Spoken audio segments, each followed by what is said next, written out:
brought to you by the Pachamama Alliance. My name is Conda Mason, and I am your moderator host for this evening. And we have a wonderful, wonderful lineup for you today. So today we are going to be taking a look at the state of our planet through the lens of indigenous wisdom keepers, two wonderful wisdom keepers, ArkanJohn1 and John Perkins. So I'll tell you a little bit about them in a minute. But before I do that, I want to introduce you to my partner in this project, and that's Leah Lamb. She will introduce you to our sponsors as well as this platform, this digital platform, WebEx, that we're using, and explain to you how to navigate so that you'll be able to ask questions later when we get to our Q&A.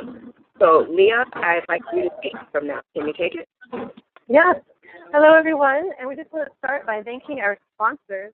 We have two sponsors, media sponsors, which are Spirituality and Health magazine, and they are covering the people, the practices, and ideas of the spiritual renaissance and their impact on well-being, and also the Rainforest Action Network.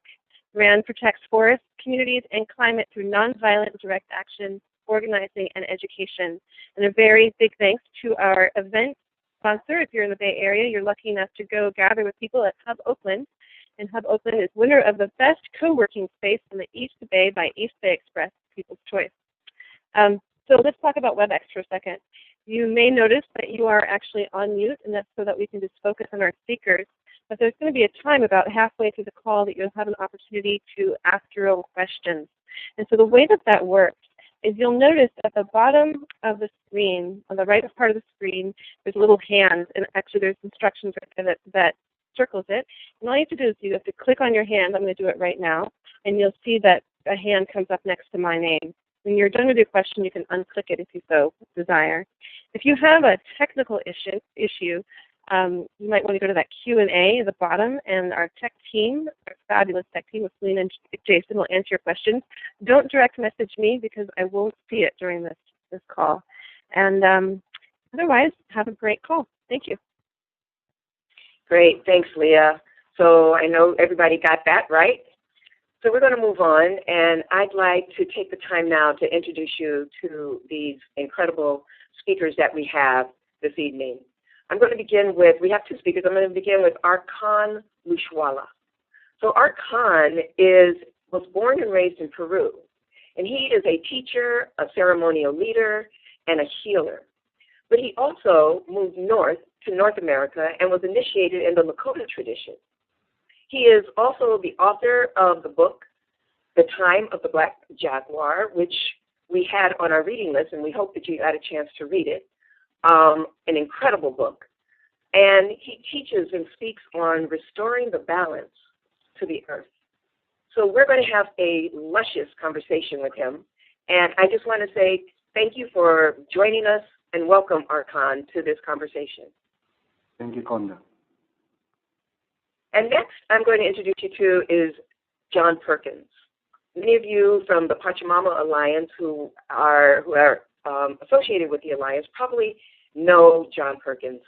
He is a chief economist and advisor has been an advisor to the World Bank, the UN, the IMF, the U.S. Treasury Department, and many Fortune 500 companies. And he has the ear of many CEOs in Fortune 500 companies.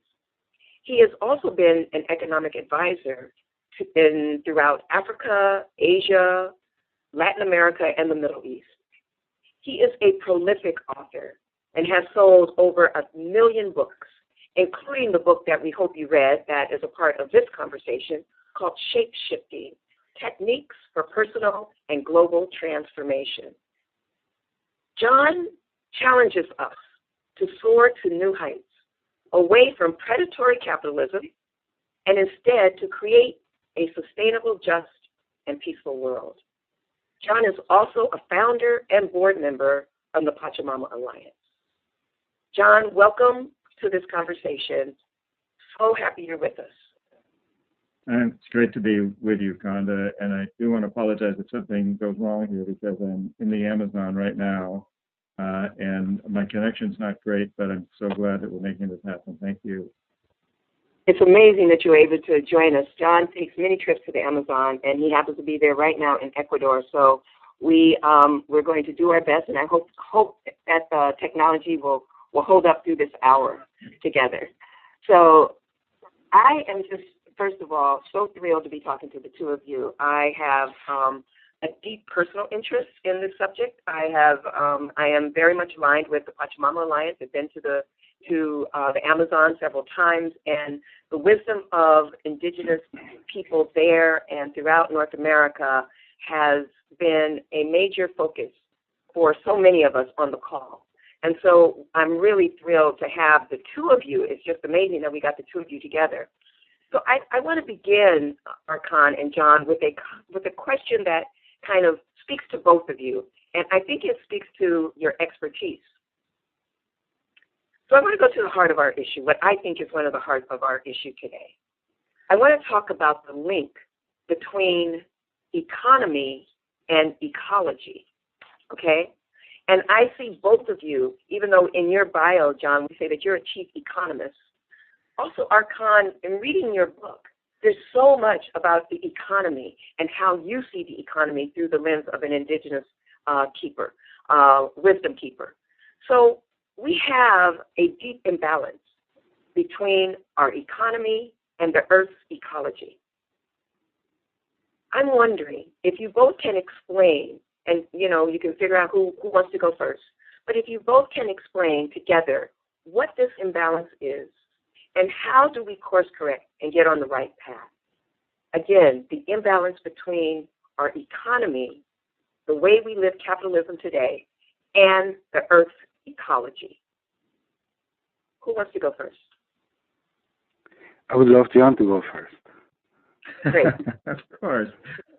Well, here I am in the Amazon rainforest of Ecuador, and this is a place where it really where the rubber hits the road, because this is a country that's considered to be one of the poorest in Latin America and also one of the most heavily populated.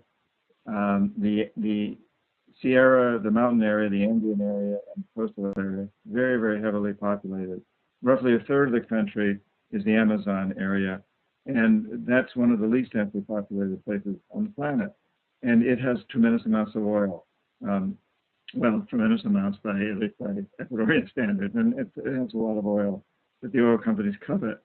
So there's a huge debate that goes on here, because in drilling for oil in the past, Texaco has had huge problems here. There was just an oil spill here on July 2nd, and yet people all over this country are really demanding of the president that they drill for oil because they say they need better education, better health care, and so on and so forth. So, and right now, Ecuador has one of the highest economic growth rates in Latin America. It also, after Venezuela, is the country in Latin America with the least foreign investment. The president of this country has done a magnificent job, really, in many respects, and yet he's also pushing to drill for oil. The indigenous people in the Amazon area are very opposed to having oil drilled there. So I'm sitting in a very much of a hot spot with this argument. This debate is going on all the time. Should we drill for oil and risk the environment, but help the economy, or should we not? And one of the things that I want to keep pointing out to people here is that in the past, in countries where oil has been exploited, usually the poor people and even the middle classes have not benefited at all. And Correa, the president of this country, says yes, but that's been the case in countries that are non-democratic. Ecuador is a very democratic country. So this really, I hope, frames this. Being here in Ecuador, I'm really feeling this very, very strongly. It's an incredibly important debate, and one we really have to take very seriously. And I'll stop now and let Arkan say a few words. I know that, Arkan, in your book, you talk about that when the spiritual path and the economic path are aligned, then we have the right conditions. But when they're not, we don't. And you talk a lot about that around ecology and being in line with the earth. Can you go into that?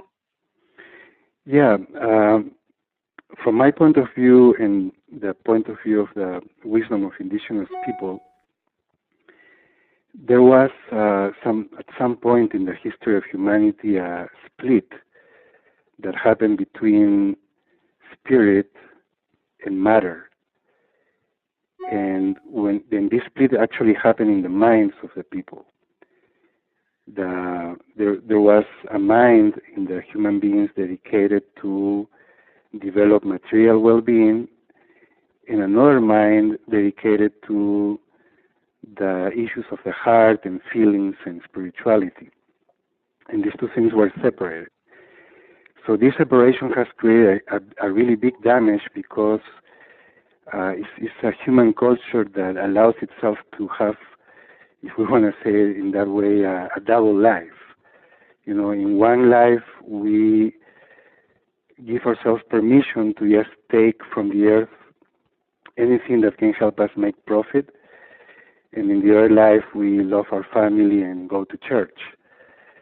So this split and this separation is has been for a long time now giving permission to us humans to create a lot of destruction on earth without being responsible for it. So when the economy and spirituality are aligned, this split cannot happen, because actually economics and economic practices are a spiritual issue. Economics are about taking care of the production of goods and administrating the goods and make sure that everyone in society receives what they need, food and shelter and clothing, etc. And of course, when we make these goods, we have to take things from the source, which is Pachamama, Mother Earth. But this modern economy does not take care of the source. It just keeps taking and taking from her without protecting her or giving anything in return to her. So damaging the source is actually something not intelligent at all in our modern culture that claims to be so developed and so intelligent. Modern economy uses the source to create profit at the cost of damaging the source. So where are the profits going to come from when the source is sold and completely damaged? The economy will just have to collapse, or we all may just have to all move to another planet. So it doesn't make sense. You know, a real economic system requires a spiritual wisdom and a spiritual awareness, so we can take care of the source that is giving us the goods that we need in order to have a good life. And that source is Pachamama. So in indigenous culture, when we, for example, if we want to build a house and we're going to cut trees and take rocks and move things from the earth, before we do that, we make an offering. And we only take what we need. We don't take more than that. And, the most important thing is the priority to have an economy that is connected to spirituality is to take care of the state of all life and the well-being of all life. And as we all know, modern capitalism and industry and commerce does never consider that. The first priority on the list is profit, and considering the well-being of all life, I don't know if it's even on the list. So it would be much better for all of us in the future of humanity and the well-being of all life if we put that well-being number one on the list.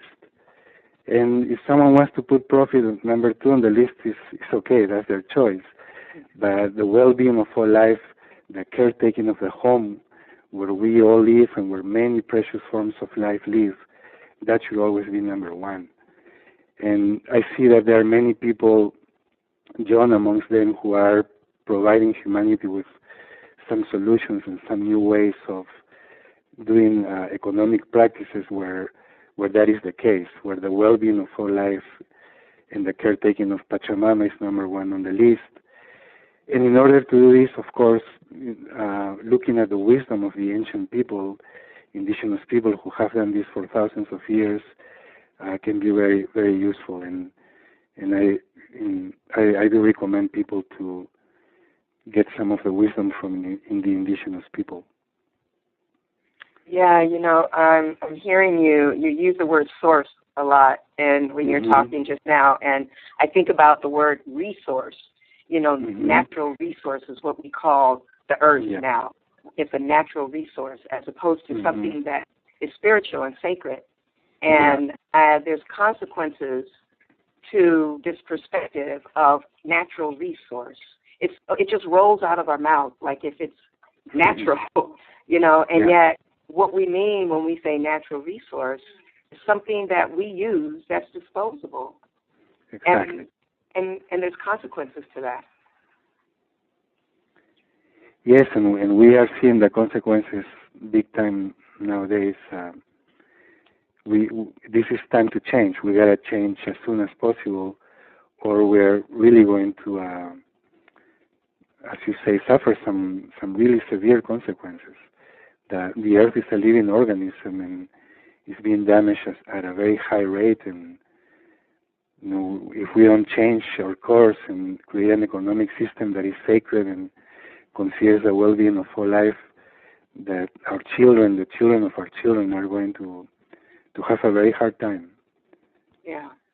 And John, I'm curious about your coming in on this conversation around economy and sacred and the earth and source. Can you jump in a little bit and give us your thoughts? Yeah, I'd love to, and I really, really resonate with what Arkan said. And it's so beautiful with this, and that's really the challenge of our time. I think is how do we tie this together, bring in the spirituality. And the indigenous people have always done an amazing job at that, at least up until they get corrupted by us. Sean, I'm going to interrupt you for just one moment. We're having a slight hard time hearing you. If you could just speak up a little bit more. Oh, okay. How's that? Is that better? Do I get closer? That is. Yes, thank you. Okay. We want to hear you. Thank you. Okay. So,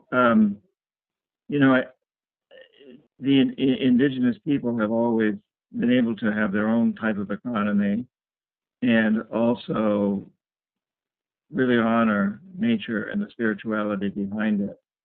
And I think where we need to go now, and I talk about this a lot now in a book I'm writing now and also in lectures that I give, is that we have really created what I would call a death economy. It's an economy that's to some extent, to a pretty large extent, based on killing people. Militarism. The United States budget is hugely biased toward militarism and also on destroying the earth, raping and pillaging the very resources that the economy depends upon. We need to move now into what I would call a life economy.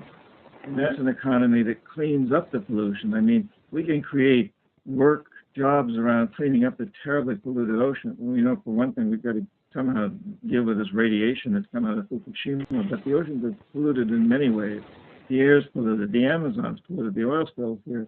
There's a huge amount of economic work that could be done to clean up the pollution of the water, the earth, the air, and also to help starving people around the world feed themselves, to grow food more efficiently and store it and distribute it. We need to come up with new forms of energy. I mean, we all know we can create energy without using fossil fuels. There's so many ways that the people who talk about Tesla, well, there's a lot to that, and using magnetic fields, et cetera, and new forms of transportation and communications and banking. There's so much that we can do to create a life economy, and that's an economy that would really reflect very much indigenous values and indigenous way of life. Is to say, yeah, we have to eat, we have to feed ourselves, we have to have an economy, and yet we need to do it in a way that honors the earth and takes care of the earth. So I do believe that we can combine the two, and I'm advocating it all the time now. And just think, if we were to put our tax dollars or our consumer dollars toward supporting businesses that cleaned up pollution instead of creating pollution, that help starving people live better lives, et cetera. There's a tremendous opportunity here for us to move in this new direction. Yeah, I just want to present also to our listening audience that, and just to remember that John is calling from the rainforest of Ecuador, so your sound is a little off and on, and it goes in and out. But I'm amazed that we have you at all. So we can bear with it. So I just want to remind people that we're really lucky that we have anything at all. We have good picture. Sound is a little weak, but just if you stay present with the sound and be aware that, John, we are having a little problem because you're going in and out. And Conda, yeah. If I could mention, I don't even have a computer or internet here. This is all being done through shamanic vibration. I love it. I love it. Well, this is the Shaman's Network. Okay, speaking of shaman, the next question that I have for you, can you describe what a shaman is? That word is used so often now. You know, we hear it in North America a lot. This person's a shaman, that person's a shaman, or whatever. And, you know, I wonder really if either, I would love for both of you to chime into what essentially is a shaman. What does it mean? What does that word really mean? And what is the purpose of the shaman? What does the shaman give to us today in this world today? Arkan, I think it's your turn to go first. Arkan? Well, I respect the use of that word because it's a word that helps people communicate a certain practice of earth-based spirituality and working with the spirits of nature. But in my language and in indigenous culture, this is a very new word for us. My understanding is the word shaman is originated in Siberia. And in anthropology, started using the word shaman to describe people who communicate with the invisible world, with the spiritual world, and to go to that world in order to find medicine and help for the problems of the people in this world. So, in a nutshell, that's what the understanding of what a shaman is. But I personally feel that it can be a bit misleading to only use that word, because indigenous people all over the world have different ways of doing that, and many different arts and medicines that they use, and there are different healers, medicine people, spiritual leaders who are specialized in different aspects of what it is to use spirituality and the help of the spiritual world in order to resolve problems down here on the human world.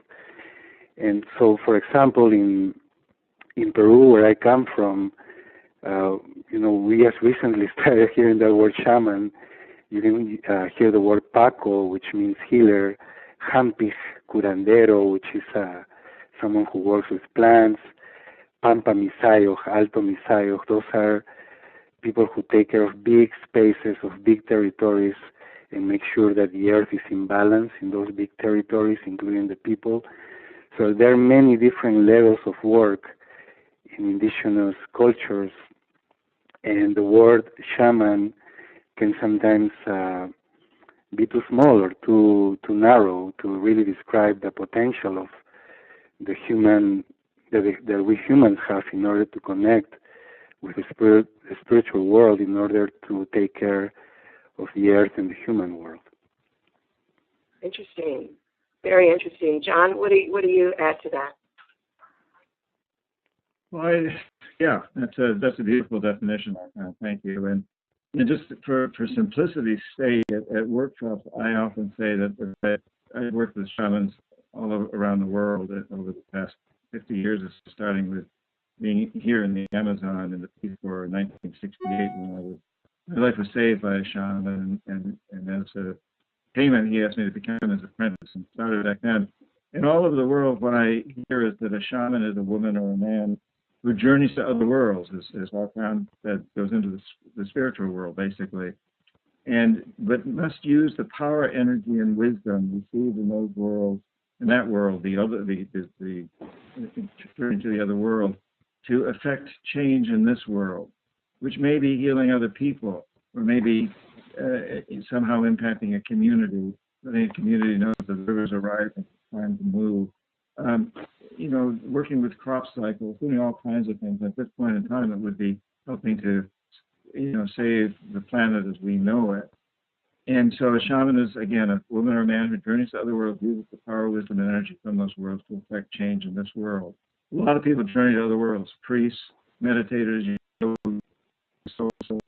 the shaman must use he or she gets in these worlds to affect change in this world.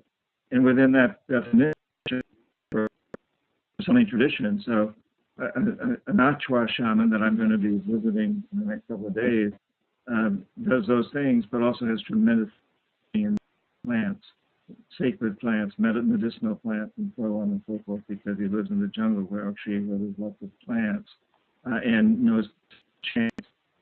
In the Andes, they work with fire a lot because of the volcanoes and the stones, the sacred stones from the volcanoes.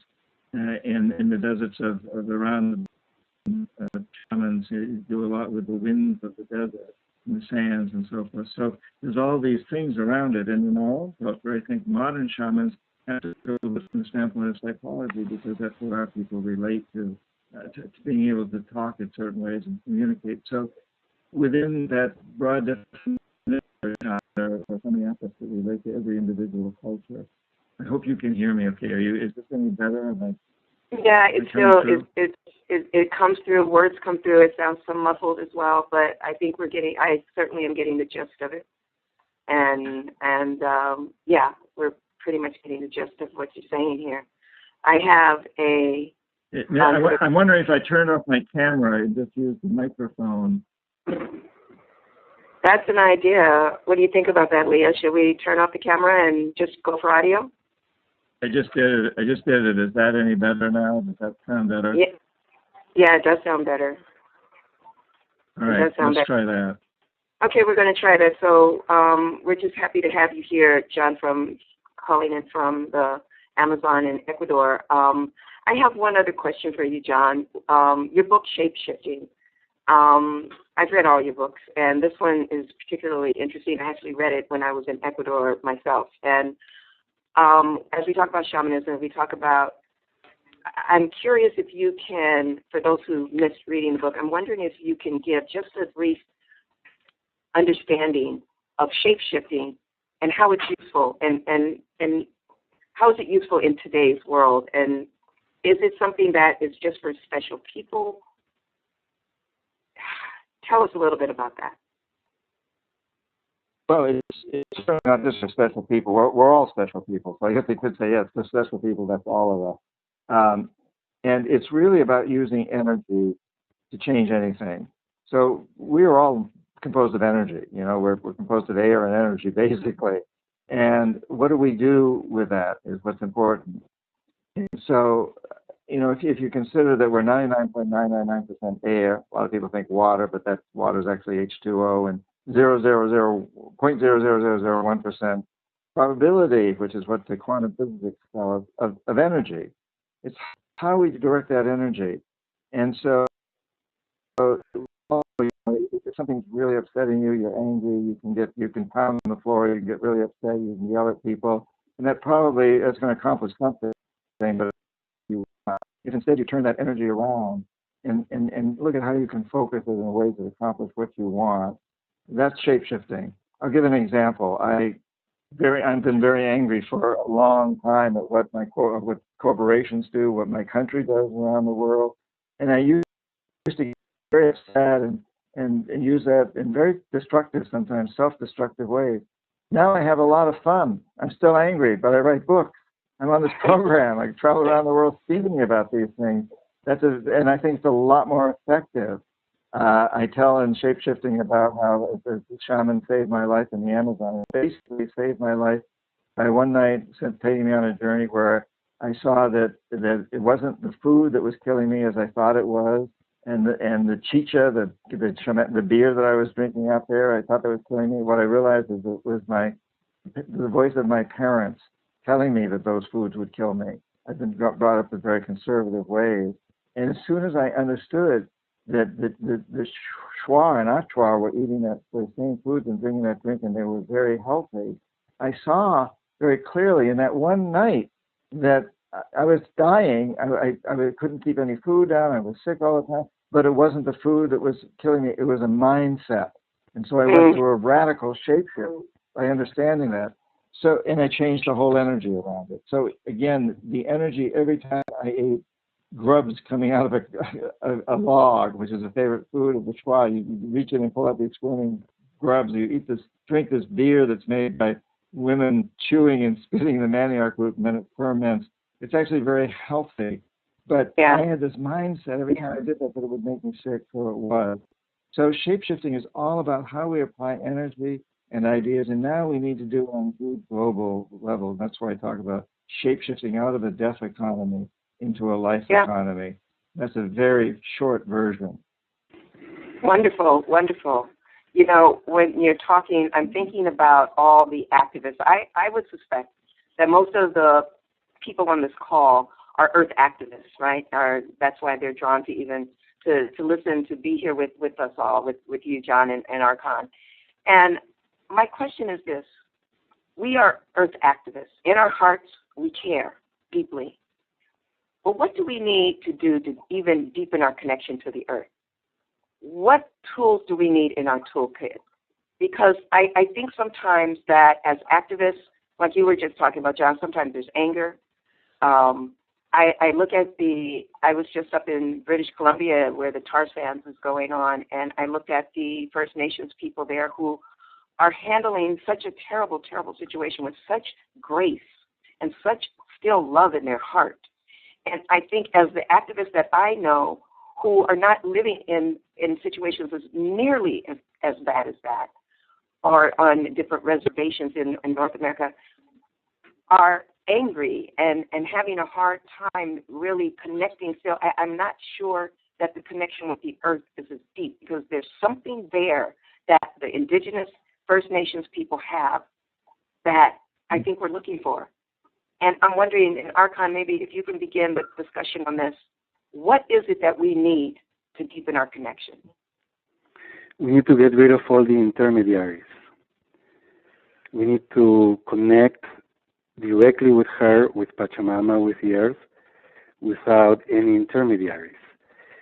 And this experience of connecting directly with the Earth, without intermediaries, is an experience. It's a spiritual experience. It's an experience that happens with an open heart.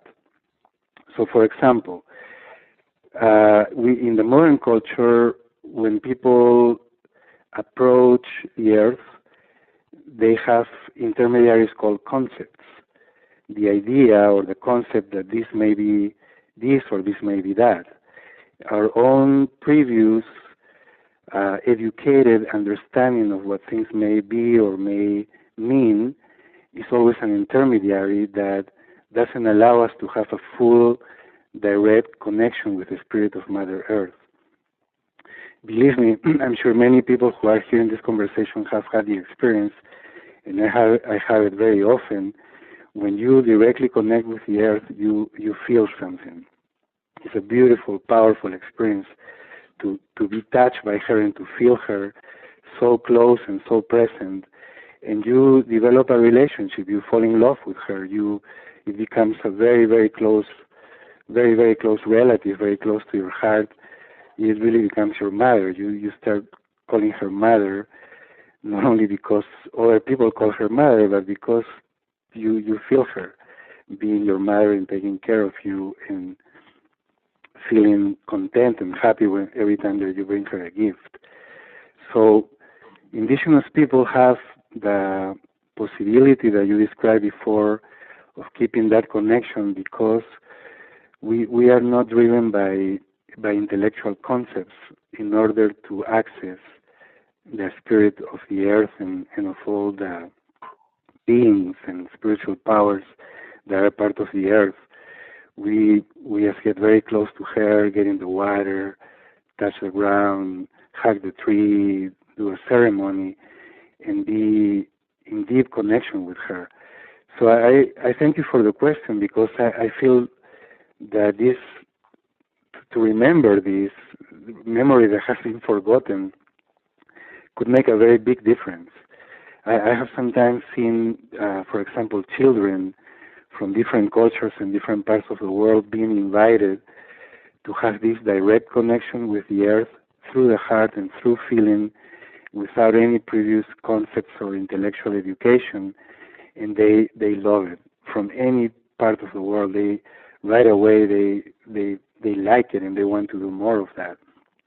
So I feel that the world really needs to return to a direct connection, a heart connection with the earth that can make people feel what they are doing when they are causing damage to her. You know, there are so many people causing the damage with big machines, with industries, with, you know, creating profit from, as you said, exploiting the resources. And I'm sure if those people, those are most of them good people. I cannot say they have bad intentions or they are bad people. There is a cultural problem, which is that they cannot feel. And if they could feel, many of them would change. I'm pretty sure you wouldn't do it if you really feel it. But that's what has happened with modern culture is the split that I was talking about earlier between the head and the heart. We need to heal that split. We need to go to the places where people are being trained to be CEOs and let them know that it's okay to feel, that it's okay to have a heart. When you have a board of directors or when you make business plans, that there's no problem having a heart and feeling and considering the well-being of all life, that actually that would make you much happier than just making millions of dollars very quickly. You know, the notion of success is the big shape-shifting. We need to shape-shift from a notion of success that is individual to a collective notion of success. Something like, in order to be happy, we all have to be happy, because if I'm happy alone, I will never be really happy. Who is really happy alone, you know? Yeah. That's wonderful. Thank you so much for that. I have many more questions, and yet we're at that point where it's time for others to ask questions, and I have to share the stage. So I'm ready to do that. So listening audience, it's now your turn. I know that you're probably bubbling up with questions, so I'm going to remind you to raise your hand. You can raise your hand how Leah showed you on this platform. And you also have the option to post a question in the comments section, where you can write your question into the comment section, and Leah will receive that question. So if anybody has any questions right now for either of these wonderful wisdom keepers, now's the time to do that. And so, again, either raise your hand on the platform or write in the comment section, and Leah will direct all the questions. Leah, do you have anybody? We do. We have a question from Lucia Tish. Pardon me if I didn't pronounce your name correctly. It's Louisa Tish. Louisa Tish. Yes. Hi, baby. How you doing? Hey, how are you? Good to hear you. I tuned in You want to tell everybody where you're calling from? I know where you are, but let everybody know where you're calling from. Oakland, California. Great. What's your question, Tish? Well, you know, it's more of a request for assistance. Everything that the speakers have said about us reconnecting with Mother Earth and making our choices and decisions from that place is absolutely right. The problem that I'm thinking about right now is, especially in the African American community, the thing that I call plantation punch and urbanization, where we had a relationship to the land in Africa, but through the slave period, that relationship was wounded because we were not able to relate to it in our own way, and it was under oppression. And so sometimes I find that a lot of our young people are afraid to go into the forest, you know, will barely go to the park, or being from the South, sometimes they even associate having a garden with being backwards. You know, people have been so urbanized that we really need help healing that so that we can increase the number of spiritual activists that we have. If there's any recommendations or anybody has an experience with that that can help me, I would be grateful. Wow, that's a great observation and such a deep one that I would like to see if either of our speakers have anything. I also have one thing to say about that. But Arkan and John, do you have any reflection on that question or that statement? Go ahead, John, since I was the last one. I'd love to hear your comments, John. Okay. Well, one of the things that I have to say is that there is a new book that just came out literally 2 weeks ago, I think, by a woman named Carolyn Finney, who is a associate professor at UC Berkeley, African-American woman in the geology department, natural resources. It's called Black Faces, White Spaces. And it's I just got the book and I'm just reading it and looking at that whole history of the African-American experience of how nature, exactly what you're talking about, Tish, and how where we still are with nature, though, and the places that relationship, how it's gone through such trauma and then coming back through that trauma and how we regain all of that. So I wanted to present that book as something that I highly recommend. Again, it's called Black Faces, White Spaces by Carolyn Finney. But, yeah, I think that there's many people, histories have been challenged around environment, and where we were all connected to the earth, and then urbanization happens and has separated us. And so all the things that when I hear Arkan talk and I hear John talk, I mean, John's in the rainforest of Ecuador right now. How do we get through the historical traumas that have happened and living in an urban environment, find that deep connection to earth? How do we do that? Yeah. When you probably know that there is these flowers that live in the desert, and they can look really dry and just sitting there in the desert for a very long time. It could be, I don't know, it could be many months. I heard some of them, it can be a couple of years or more. And suddenly there's a little rain, and they get a drop of water in them or a few drops of water, and they come to life again. So these flowers, they don't die. They keep the memory of what they are meant to be. They keep the memory of what they really are.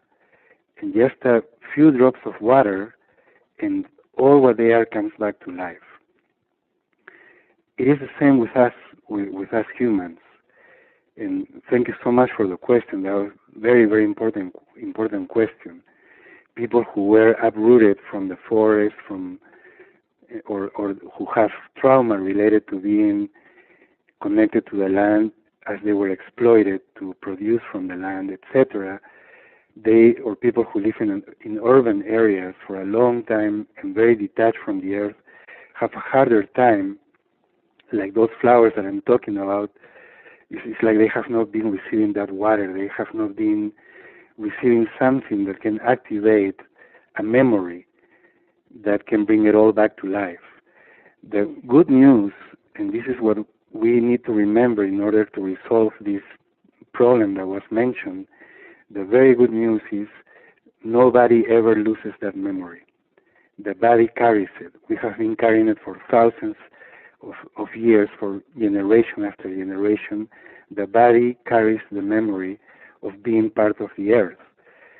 So people, in order to remember, need to be exposed to what in my metaphor would be the water. People need to be taken not only to a little garden or to read a book about nature. People need to be taken to the beach, to the forest, to the mountain, and in order to receive enough nourishment from the earth so that memory starts sprouting again and the flower starts opening again.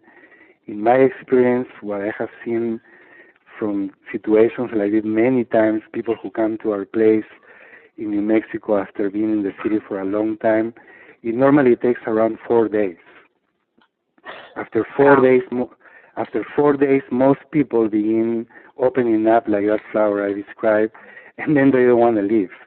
The first days they have resistance, they are still connected to their cell phones and their computers, and just want to run back to the city. But if you can do it more than 4 days, then there is a change. That is such a great, beautiful question and such a beautiful answer. That's wonderful. We need to figure out what those drops of water are. They come in different forms. Thank you so much, Tish, for the question, and Arkan for your answer. Leah, do we have any? We have other questions. I see we have a lot of questions. Do you want to serve another? We do. One? Our next one is from Jai Cross. Jai? Hello. I have a question. Hi, Jai. Can you tell us where you're calling in from? I'm calling in from outside Taos, New Mexico. It's beautiful out here. Great. Wonderful. What's your question? My question's for Arkan.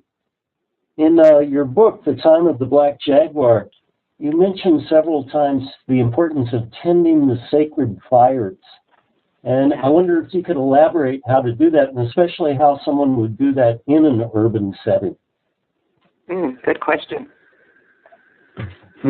Yeah, it's very difficult in an urban setting, but the truth is that everybody can make some plans and find the time for a weekend or one Saturday or Sunday to get out of the city and find a good way to do this. Thank you for your question, Jai. In nature, there are 4 beings or 4 sacred powers that have the capacity to light a fire. One is lightning, the other one is the sun, the other one is volcanoes, and the 4th one is us, the human beings. This is one of our talents, that we can light a fire. There is no other creature on earth that can do that, but we can do it. And since ancient times, we human beings have used fire to create sacred space, to call in the presence of that which is sacred. So in the previous question, I was talking about memory, about remembering to be part of the earth, to love the earth, to be directly connected to the earth. Well, your question is so appropriate because since very ancient times, we human beings have lit the fire as a way to reconnect with spirit, to remember that there is something sacred beyond all the little things that we usually worry about and stay busy through our lives, that there is something transcendent and beyond that is always there for us and calling us and inspiring us. So lighting a fire is one of the very special talents that makes us human beings.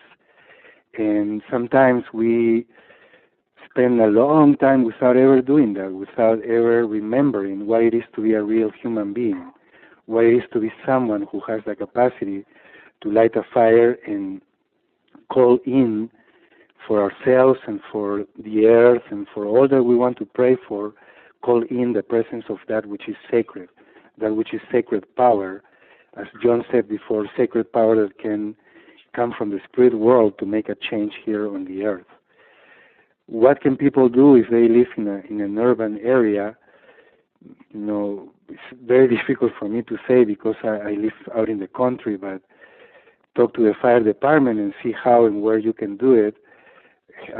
Meet people who do it with ceremony of different traditions and have sacred spaces where they light sacred fires, and learn from them and be inspired by them. You know, there may be ways to do it. The most important is to really want to do it. And again, thank you for the question because it is very relevant. We human beings and millions of human beings need to recover the memory of what it is to be a real human being, to be a caretaker of life, and sitting in front of the fire in silence, just to pray and to see what is the dance of the flames, is a really powerful way to do that. It's really all about regaining the memory of who we really are. That's beautiful. And Thank you, I want Jai. to add, excuse me, I want to add one more thing to that. You know what has replaced the fire? The TV. TV. So get that out light shining. So don't spend too much time in front of the TV, and remember your ancestors from Africa, Asia, Native Americans, and Europe, long time ago. They didn't have TV at night. They watched the fire, and then they had really good dreams that guided their lives. I love that. I love that little addendum. I'm glad you added that little piece. Leah, do we have any more questions? I know we have quite a few. Yeah, we do. Our next one comes from Detroit, Michigan, and it comes from Deetra Covington, and this is for John Perkins. And the question is, have you been able to work with corporations and moving from the head to the heart? Yes, that's one of my great challenges and great joy, is to understand that corporations really control the world today, and yet we control the corporations. If we understand that the marketplace is a democracy, if we choose to make it such, that we, when there was apartheid in South Africa, we boycotted corporations that supported it, and that helped a great deal to get rid of apartheid. The rivers were terribly polluted in this country. We boycotted corporations that polluted them, got them to clean them up, got corporations to open the doors wider to women and minorities. Still a lot of work to do.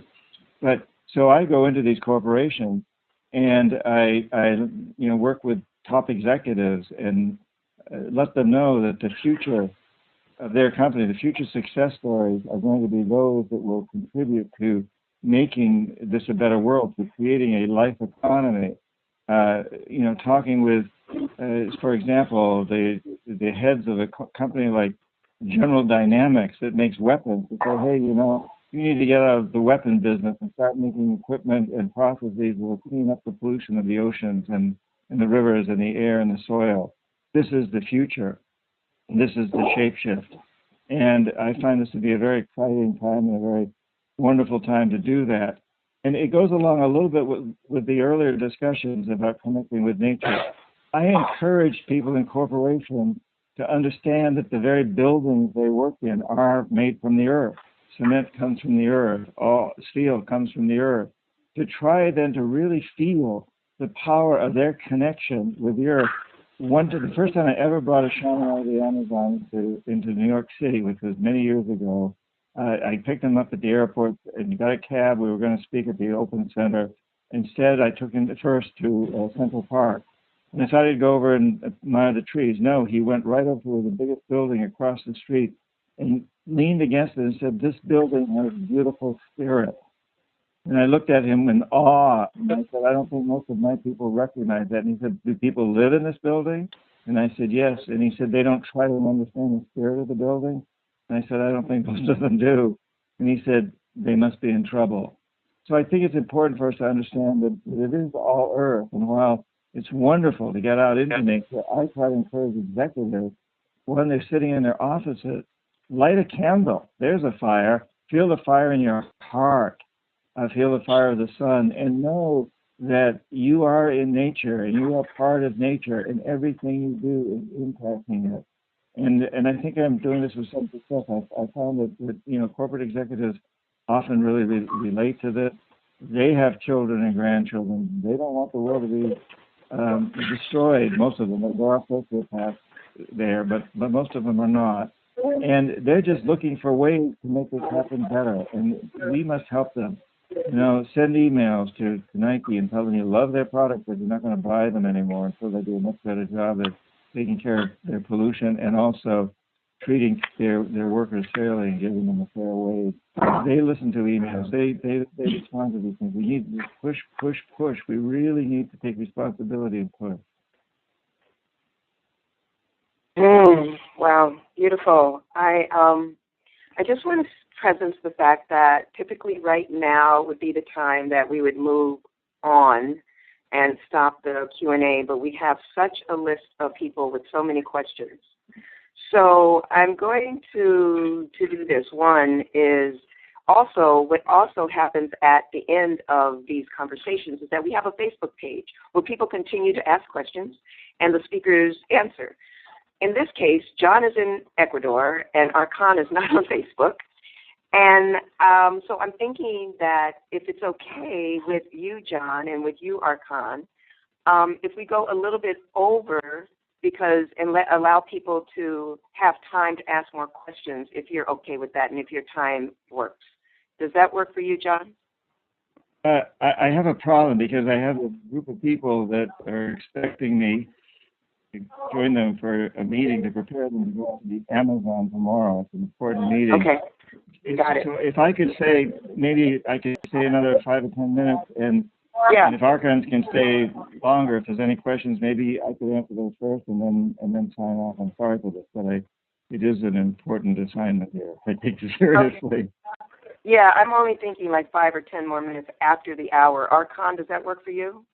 Yeah, I can stay longer. I'm okay with it. Okay, great. So we're only looking at like 5 or 10 minutes. There's just a lot of questions. It's rich, and we're not going to have the opportunity on Facebook. So, Leah, let's just move. And who else do we have? Great. I just want to say, Carrie Thompson, unfortunately, we can't take you off mute because of how you registered. But if you put your question in the Q&A, I can take it from there. And we're going to go on to Judith Dove. To who? Judith Dove. Judith. Hi. Are you there, Judith? Well, yeah, actually, this is Judy's husband, Darren. Okay. Darren, where are you calling from? We're in near Annapolis, Maryland. Okay, brilliant. What's your question?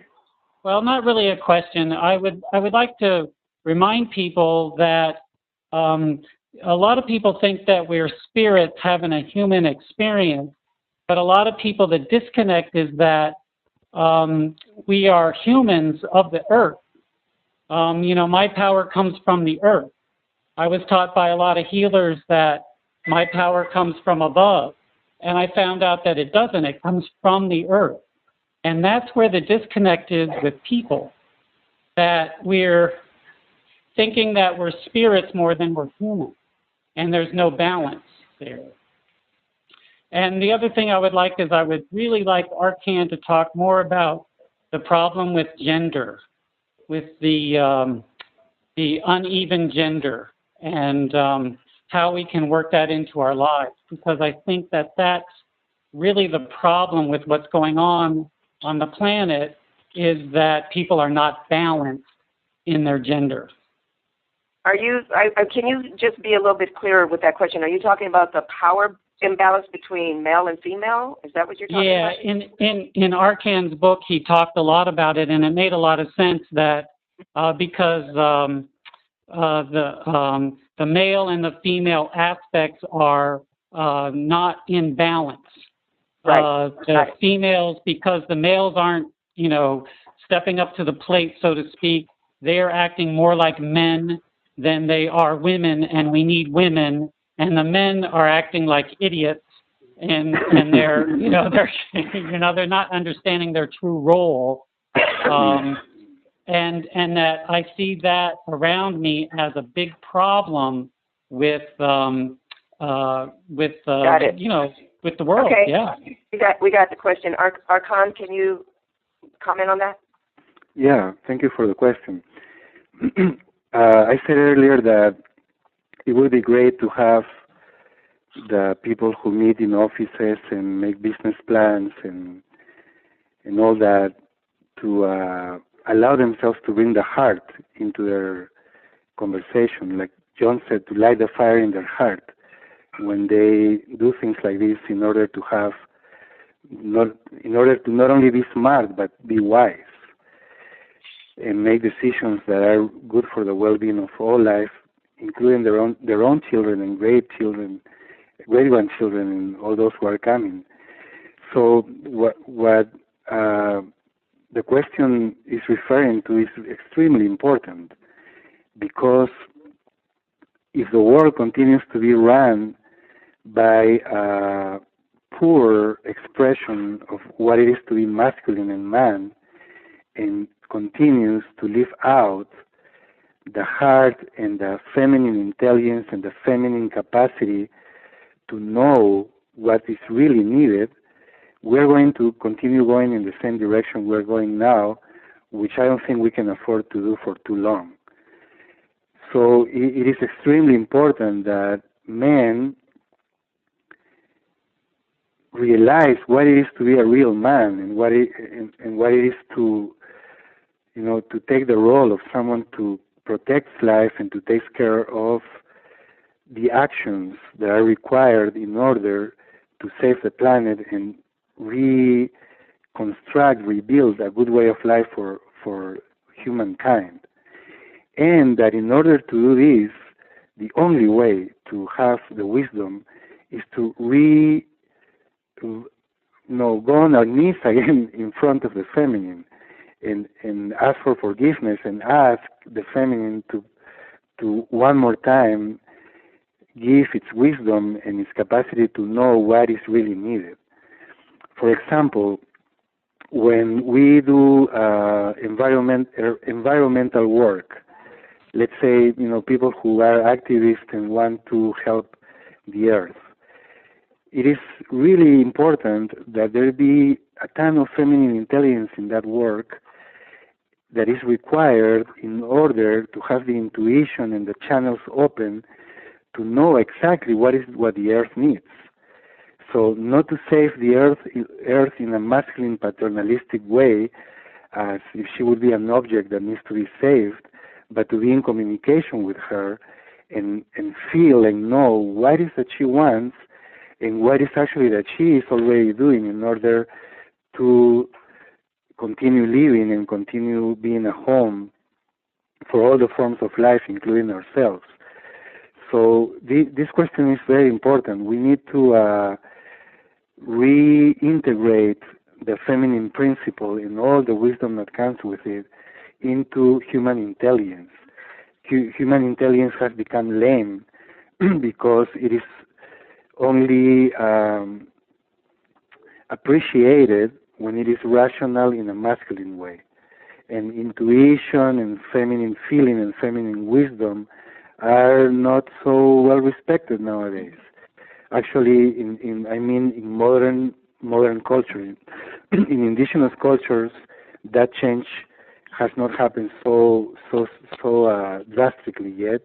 In indigenous culture, there is still a lot of listening to the earth, to women, and to the feminine aspect that also lives in the heart of men. Very nice. Thank you. Wonderful question. Leah, do we have another question? We do. This is from Donald Leach, or Leach. I apologize if my pronunciation is incorrect. And this is for Arkan. And by the way, Arkan, he says that you will remember him from his dream about the deer walking backwards. And so that one thing that you taught is that our most direct connection to Pachamama is through the food that we eat. And he says, can you talk more about the spiritual connection to food? I love these questions. We can go as long as you want with these questions. Yeah, thank you so much for reminding me. Many people ask, how can we reconnect with Pachamama if we cannot go to the forest, etc. And a very practical way that we have at least one time a day, sometimes 2 or 3 times a day, when we have the opportunity to reconnect with Pachamama is when we eat our food, because our food comes from Pachamama. And the action of sitting in front of that food and acknowledging that it came from her and giving her thanks and making a little offering in return, could be a song or could be putting a little bit of the food back on the garden or outside for the birds to take it, in some way, to have an action of relationship and reciprocity with the earth in that moment and say, Pachamama, you are nourishing me, you are giving me life. Without this water that I'm going to drink, I would die in a few days. Nobody can stay alive without drinking water. Food takes longer, but even that, if we don't eat, we will die, we don't have health, we don't have the nutrients. So the truth is, Pachamama, Mother Earth, is keeping us alive, is giving us what we need. And the spirit of Pachamama, the love of Pachamama, and her care for us is inside of that food. Her spirit is inside of that food. So every time we eat, we have the chance to make a deep connection with her. And in this sense, what I recommend is always do a prayer before eating, and don't eat and do business at the same time.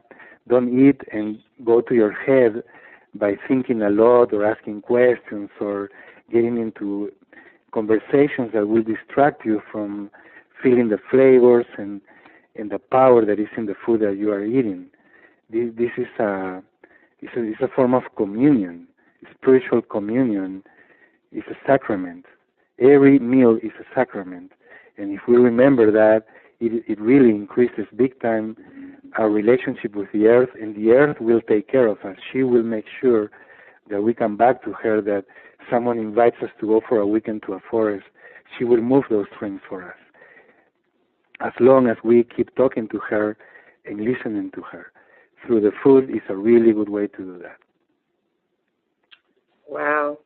I am so grateful for that question and for that answer. I think it's something that I think we all kind of grew up, most of us probably grew up saying your prayers before you eat, and it's dropped off so much. And I love that answer, because that is the place that we do every day, a couple of times a day, where we can go back to the source and we can remember and we can give thanks and we can connect.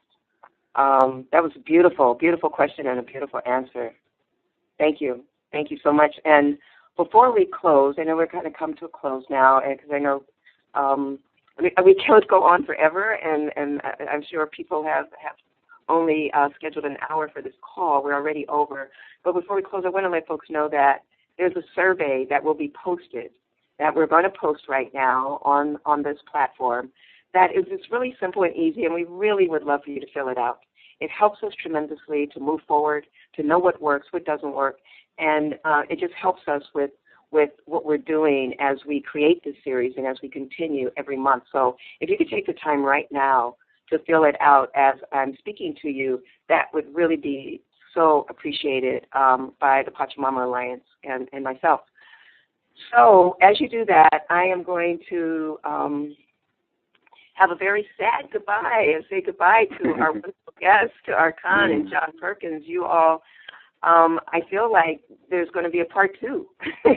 I think we need a part two on this one. And I'm so grateful. I'm so grateful. And so, John, I'm wondering if, starting with you, if you can give us your last wonderful words of wisdom of, something that we could take home, something that we can actually use, do, something practical, or just bless us in some way with your wisdom.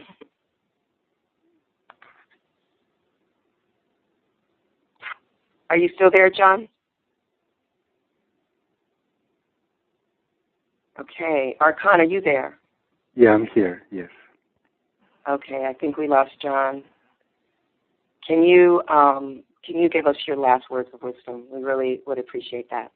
More or less, how long do I have to say these last words? A couple of minutes? Yeah, I think we've got like 2 minutes. Okay. So, well, first of all, thank you so much for the invitation. And even John is not there, I want to say it's always a big honor for me to be in these conversations with John Perkins, and I admire his work and all that he has done and is doing for the earth. And big gratitude also for Pachamama Alliance, and continue to be a big supporter of their work, and grateful for all that they do to save the rainforest in Ecuador. And my last words for the people who are listening, I just want to repeat a couple of things I said that I would love you to pass on to other people. Something that is creating a lot of damage in our world, and it seems that it's beginning to change, and we need to really help that change continue to happen. Is that idea that some of the people in the middle of this century and before that and after that, many people really got into the idea that the goal of life was to be successful. And the drive for success, unfortunately, has made many people forget their heart and forget the earth. And I'm not saying they don't have a heart. It's usually very good people who just ignore that there is a heart when they want to do what is necessary to do in order to reach success. So my prayer is that we arrive to a time when there is no more individual notion of success, that success is collective. Success is mitakuyeoyas, like we say in the Lakota language, to all my relations. All that I'm doing, all my efforts and the benefit and the fruits of all that I'm doing, may they be for the well-being of all life. And why do people look for success? Because they want to be happy. And I'm sure many of you already know, creating well-being for all life really creates happiness, true happiness. And having individual success, a lot of times it really doesn't. So we need to just remember some things and become wiser, incorporate some more feminine wisdom, some more earthly common sense, and go back to the path of what it is to be a real human being. Those are my... Thank you so much for giving me the opportunity to say this, and I wish well to everyone. Mitakuyeoyas. Arkan, thank you so much. Thank you so much. This has been absolutely beautiful. And John, I know you're gone.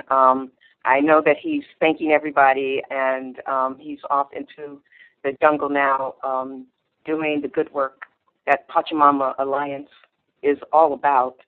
And so I just want to say that if there's a way to stay connected to this journey that we've been talking about, is to stay connected to the Pachamama Alliance.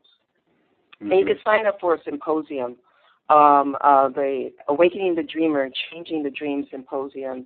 It is a incredible 4-hour journey that I can't recommend enough. And you can find a symposium near you by going on the website, or you can watch a DVD online as well. And we also want to encourage you to please like us on Facebook. That always helps. And then our next event that we have in this incredible speaker series is going to be on August 14th. And we have an amazing, amazing visionary and activist, Vandana Shiva. So I will be in conversation with Vandana Shiva, calling in from India. And so we continue to have these conversations with thought leaders as we do our best to take care of the earth and the earth's people and to be good stewards. So I just want to thank everyone for being on this call today, this evening, wherever you are. It's been a wonderful conversation. And on behalf of the Pachamama Alliance, I just want to thank you for joining us and really hope that you join us again in the upcoming months. So I want to wish everyone, everywhere, and all future generations a thriving, just, and sustainable world. Thank you so much. I hope to see you again next month. Bye-bye. Thank you.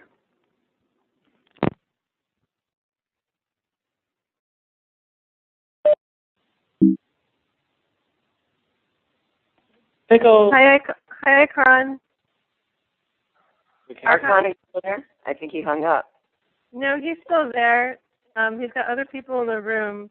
You know what? He might have hung up the phone, but we can see his video. But he's very happy, so that's good.